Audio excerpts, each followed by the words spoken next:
Tuan-tuan yang dirahmati Allah sekalian, sebiji kurma yang disedekahkan dengan ikhlas datang daripada sumber yang halal. Betul-betul duit dia, betul-betul duit daripada titik peluh dia yang halal, bukan syubha dan bukan haram.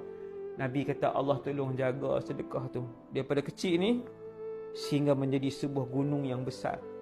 Nanti dia akan melihat dengan mata kasar dia di padang mahsyar.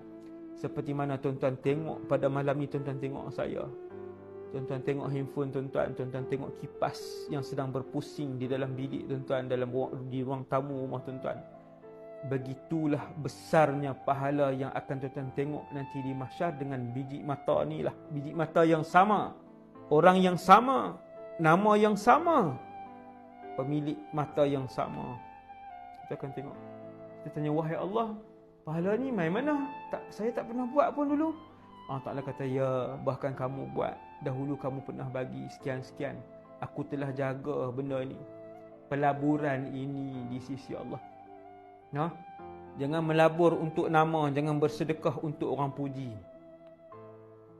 Dan bersedekahlah sehabis mampu untuk tak ada seorang pun yang tahu, termasuk suami dan isteri kita. Ini yang terbaik. Ini yang terbaik.